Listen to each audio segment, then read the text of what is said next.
Do you wanna know?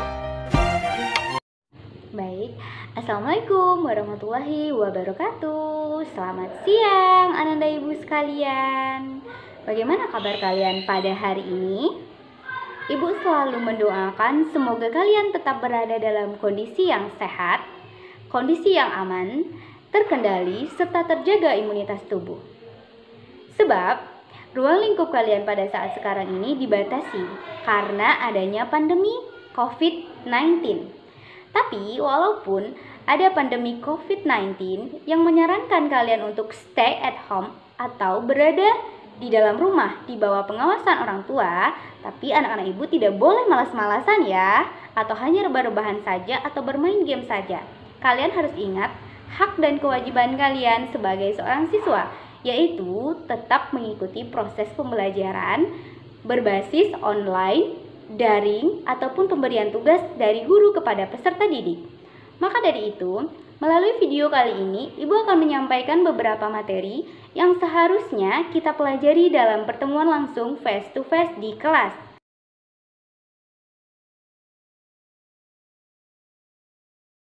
Baiklah Nanda Ibu sekalian, sebelum memulai proses pembelajaran kita pada hari ini, alangkah lebih baiknya jika kita memulai dengan membaca doa. Kita membaca doa dalam hati masing-masing sesuai dengan kepercayaan anak-anak ibu masing-masing. Baik, membaca doa kita mulai.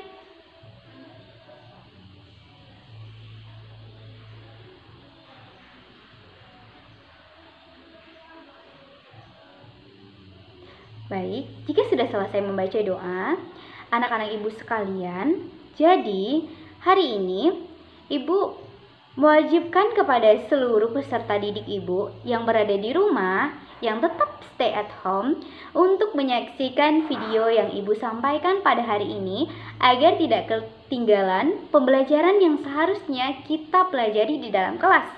Jadi, hari ini kita akan mempelajari tentang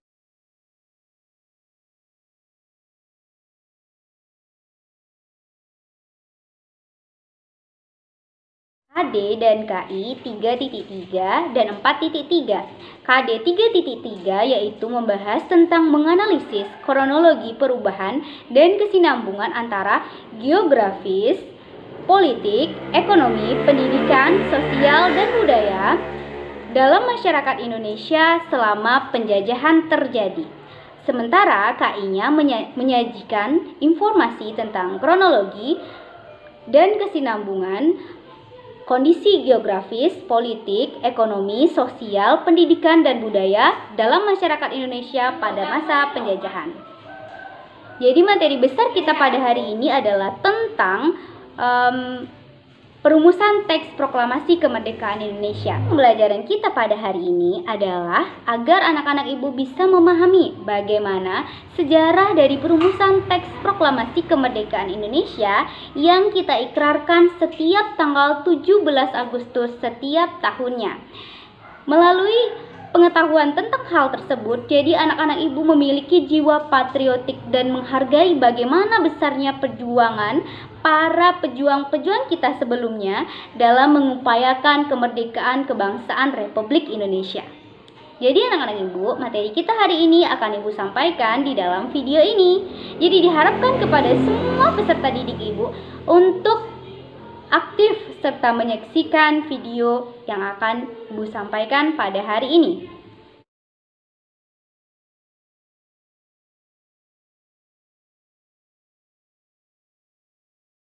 Baik anak-anak ibu, sebelum kita masuk ke proses pembelajaran, untuk pemahaman anak-anak ibu lebih lanjut tentang materi ini, ibu akan memberikan dulu sedikit cuplikan bagaimana bentuk reka adegan dari perumusan teks proklamasi hingga peristiwa proklamasi itu sendiri, hingga pembacaan teks proklamasi itu sendiri yang terjadi di depan rumah Insinyur Soekarno pada masa itu. Nah, peristiwa itu nanti akan memberi penjelasan dan keterangan kepada Ananda Ibu untuk lebih paham dan lebih mudah untuk mengambil kesimpulan serta memunculkan pertanyaan-pertanyaan terkait apa-apa yang tidak Ananda Ibu pahami. Nanti jika ada yang tidak kalian pahami, silakan kalian tambahkan di kolom komentar di bawah. sebab video ini akan Ibu siarkan secara live, baik itu di Facebook ataupun di Instagram. Jadi silahkan kalian komentari di bawah. Nanti Ibu akan cross check siapa saja yang memberikan komentar, dan Ibu akan sangat mengapresiasi bagi peserta didik Ibu yang aktif dan mau berpartisipasi dalam proses pembelajaran kita. Sebab anak-anak Ibu, jika kita tidak mau bertanya, kita bisa sesat di jalan. Itu pepatah dari orang Minang. Tapi kalau bagi Ibu, jika kalian tidak bertanya, maka kalian akan selamanya terkurung dalam ketidakpahaman.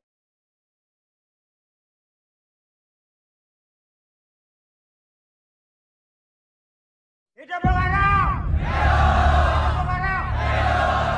Indonesia terdiri dari banyak budaya, bahasa, adat istiadat, agama. Jadi atas dasar apa kita bisa menyatukan mereka dalam satu nation? Hidup Bung Karno! Seorang pemimpin itu harus bisa menggenggam hati rakyatnya.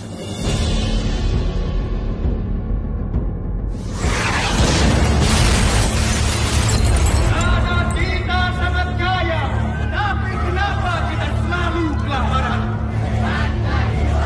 Sepertinya pilihannya cuma satu, bekerja sama dengan Nipong.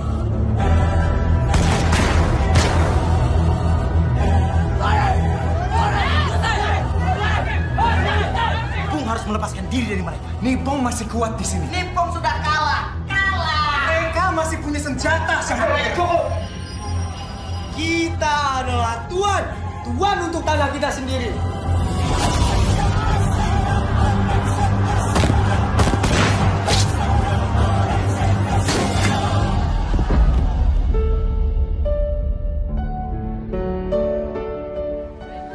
Sebelum dinamakan Indonesia, Patih Gajah Mada menyebutnya Nusantara. Siapa nama kamu? Fatmawati, Pak. Andai kata Bung Karno itu masih bujang, itu tidak jadi masalah. Mencintainya, Ayah. Katakan iya kan?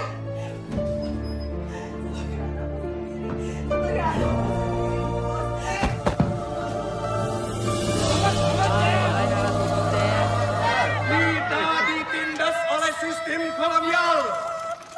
Berteriaklah, kita harus melawan. Kita harus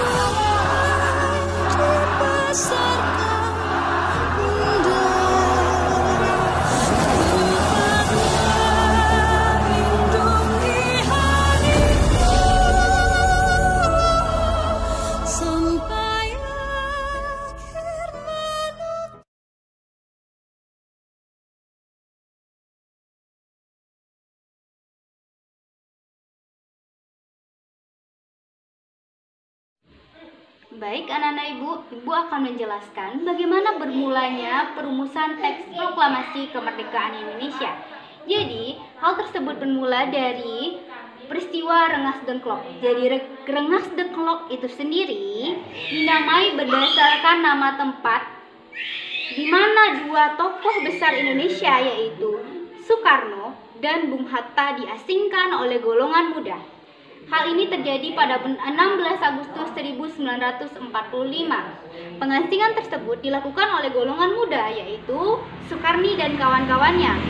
Sebab pada masa itu mereka beranggapan bahwa golongan tua tidak cepat atau tidak bijak dalam hal memutuskan proklamasi kemerdekaan Indonesia, atau tidak bijak dalam mengambil peluang, di mana peluang terjadi karena kota besar di Jepang yaitu Hiroshima dan Nagasaki pada tanggal 13 sampai 14 Agustus dibom oleh Amerika Serikat.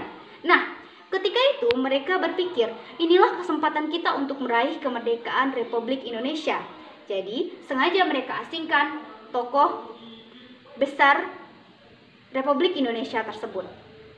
Selain daripada pengasingan untuk tujuan tadi, golongan muda serta tokoh-tokoh lainnya juga bertujuan untuk melindungi dua tokoh besar Republik Indonesia pada masa itu. Ya, Indonesia pada masa itu masih memakai nama-nama dari penjajah, yaitu Jepang itu sendiri.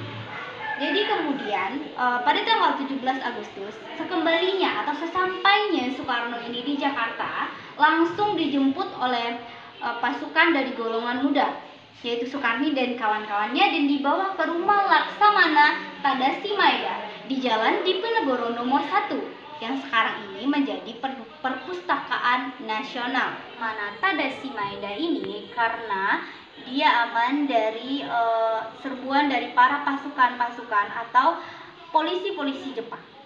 Jadi perumusan teks proklamasi pada hari itu dihadiri oleh golongan tua dan golongan muda yang diwakili oleh, dari golongan tua itu adalah Soekarno, Muhammad Hatta, Ahmad Subarjo,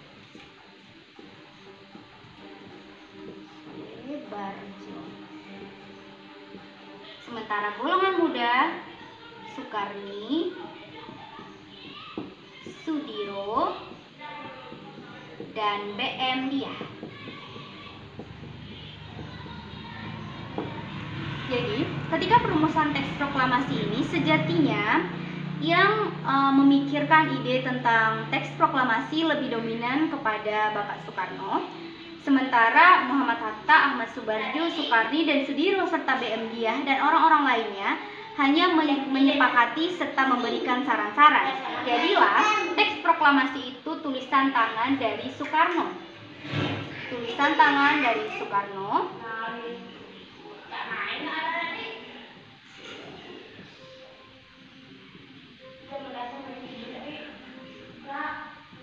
Yang kemudian diperbaiki dalam bentuk diketik oleh Sayuti Malik.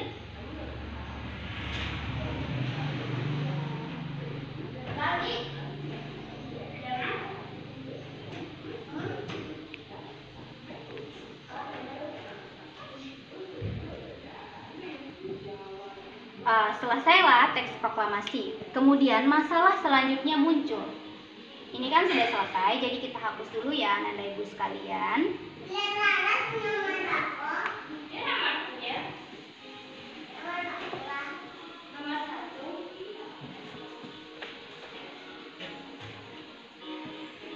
Kemudian pada dini hari sebelum pembacaan teks proklamasi, golongan tua dan golongan muda kembali diliputi oleh permasalahan selanjutnya, yaitu terkait dengan penandatanganan teks proklamasi.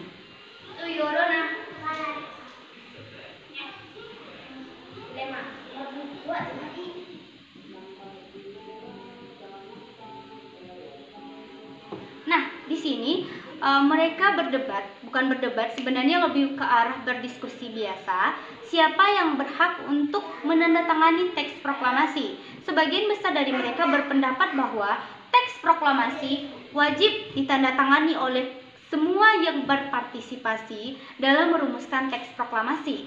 Dan ide tersebut disangkal oleh Soekarni. Soekarni mengatakan begini, kenapa tidak Bung Karno dan Bung Hatta saja yang menandatangani teks proklamasi, tetapi mengatasnamakan nama seluruh rakyat Indonesia.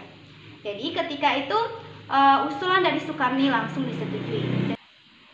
Jadi keputusan finalnya adalah yang menandatangani teks proklamasi kemerdekaan Republik Indonesia adalah Soekarno dan Bung Hatta dengan mengatasnamakan seluruh masyarakat Indonesia. Nah, setelah itu masalah selanjutnya yang muncul adalah di mana seharusnya mereka bisa membacakan teks proklamasi kemerdekaan Indonesia dengan dihadiri oleh sebagian besar masyarakat yang berada di Jakarta dengan kondisi aman dan tidak berada di Jakarta dengan kondisi aman dan tidak beresiko.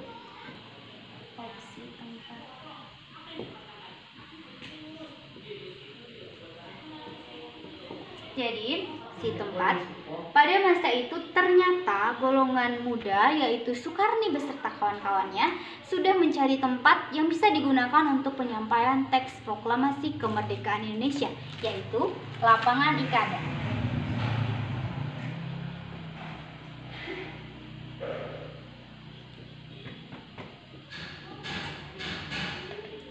Akan tetapi, ide ini ditolak oleh para golongan tua karena mereka mengatakan itu beresiko. bisa menimbulkan bentrok, sebab di sekitar situ banyak sekali tentara-tentara Jepang yang berpatroli setiap jamnya.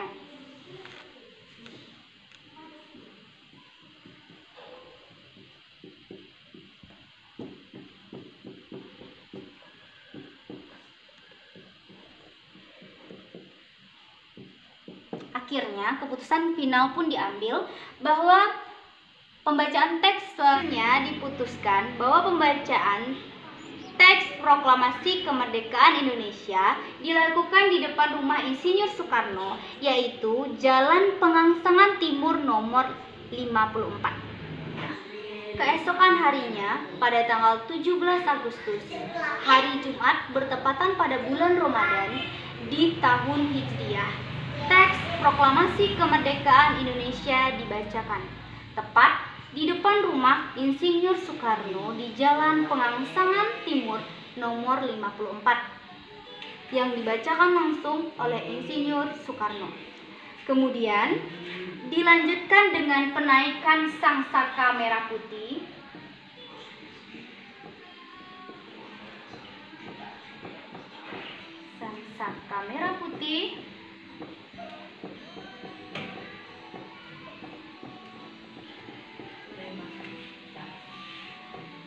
yang bendera tersebut dijahit sendiri oleh Fatmawati, sekaligus merupakan istri dari Insinyur Soekarno.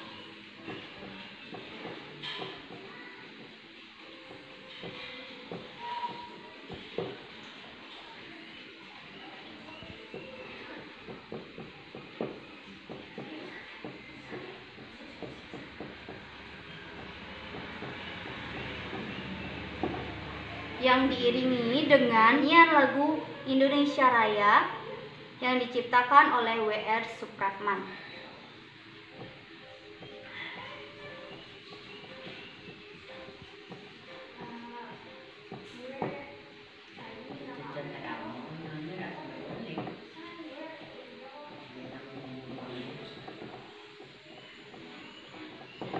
Setelah itu dilanjutkan dengan kata sambutan dari wali kota, yaitu Muwirjo dan Dr. Andus Muwardi. Pada saat itu, proses pembacaan teks proklamasi serta proses-proses lainnya dilaksanakan dengan sangat sakral dan serius yang dihadiri oleh sebagian besar masyarakat Jakarta. Setelah itu, langsung dilakukan pembubaran dan masyarakat kembali ke tempat mereka masing-masing agar menghindari bentrok atau nanti adanya kericuhan ketika polisi-polisi tentara Jepang datang ke tempat tersebut. Sebelum proses pelaksanaan berakhir, Soekarno sempat meminta kepada BM Dia untuk menyebarkan berita kemerdekaan Republik Indonesia kepada pres. Nah, kemudian BM Dia menyampaikan berita tentang kemerdekaan Republik Indonesia kepada salah satu wartawan dari Berita Dome, yaitu Syahrudin. Syahrudin inilah nanti yang menyampaikan berita tersebut kepada kepala radio kantor Berita Dome, yaitu Waidan B. Palenewan. Waidan B. Palenewan ini adalah kepala radio dari Berita Dome. Kemudian ia meminta salah satu anggotanya dari bagian penyiaran, yaitu F.Wus, untuk menyiarkan berita tentang proklamasi kemerdekaan Indonesia melalui udara. Jadi nanti ketika F.Wus ini menyampaikan berita tentang kemerdekaan Indonesia, ada seorang Jepang. Dia tiba-tiba datang dan dia marah-marah. Tidak mungkin Indonesia merdeka begini-begini, dan dia marah-marah. Intinya dia tidak menerima dengan berita tersebut. Akan tetapi hal tersebut tidak dipedulikan oleh F.Wus, Wildan, dan kawan-kawan lainnya. Mereka tetap menyiarkan berita tersebut sampai kantor berita tutup pada jam 16 WIB. Akhirnya, karena adanya berita tersebut, kantor berita Damai pun disegel pada 20 Agustus. Akan tetapi, walaupun disegel kantor berita tersebut, tetap saja berita tentang kemerdekaan Republik Indonesia sudah meluas, menyebar, bahkan sampai kepada anggota PPKI yang sedang melakukan sidang PPKI pertama dan sidang PPKI kedua di beberapa daerah, dan mereka menyambut berita gembira tersebut dengan bersukacita serta beberapa perayaan. Baiklah anak dan ibu sekalian, jadi itulah tadi proses pembelajaran kita tentang proklamasi kemerdekaan Republik Indonesia. Nah anak-anak, dari situ kita dapat belajar bagaimana susahnya perjuangan para pejuang kita terdahulu untuk memperoleh kemerdekaan Indonesia. Kemerdekaan di sini bukan hanya merdeka bagi mereka saja, tapi merdeka bagi kita seluruh masyarakat Indonesia. Merdeka artinya kita bebas berpendapat, kita bebas bertempat tinggal, kita bebas bergaul, bebas berkelompok, dan bebas menyampaikan aspirasi apapun yang kita miliki di dalam diri kita tanpa kungkangan dari para penjajah, baik itu Belanda, Jepang, Portugis, ataupun penjajah-penjajah lainnya yang pernah masuk ke Indonesia. Anak-anak ibu kan paham bagaimana pada masa penjajahan itu kita terkungkang secara ekonomi, terkungkang secara pendidikan, secara sosial budaya, dan semuanya kita terkungkang, dibatasi oleh pemerintahan. Bahkan untuk pendidikan saja, yang biasanya bisa menempuh pendidikan adalah orang-orang dari kelas atas, menengah ke atas. Sementara anak-anak miskin tidak bisa untuk mengikuti proses pembelajaran. Sedangkan di dalam segi ekonomi, semua sumber daya kita, baik itu pangan, papan, dan lain-lainnya, diambil oleh penjajah pada masa itu tanpa disubsidi sama sekali. Nah, dari situ kita harus belajar bahwa ananda ibu sekalian, kalian akan memasuki fase 4.0, yaitu industri besar-besaran di berbagai negara. Dari situ kalian harus sadar bahwa pendidikan itu penting untuk kalian, sehingga nanti kita tidak akan kembali dijajah di atas ketidaktahuan kita. Jadi kita wajib berpengetahuan yang luas, memiliki wawasan, serta tidak tertinggal dalam hal teknologi dan hal-hal lainnya. Baik anak dan ibu sekalian, sampai di sini proses pembelajaran kita pada hari ini. Jangan lupa kalian untuk tetap melaksanakan tugas-tugas yang ibu berikan sesuai dengan yang sudah ibu kirimkan tadi kepada kalian. Kita berjumpa lagi dalam video selanjutnya. Untuk proses pembelajaran hari ini kita tutup dengan mengucapkan Alhamdulillahirabbil alamin. Assalamualaikum warahmatullahi wabarakatuh.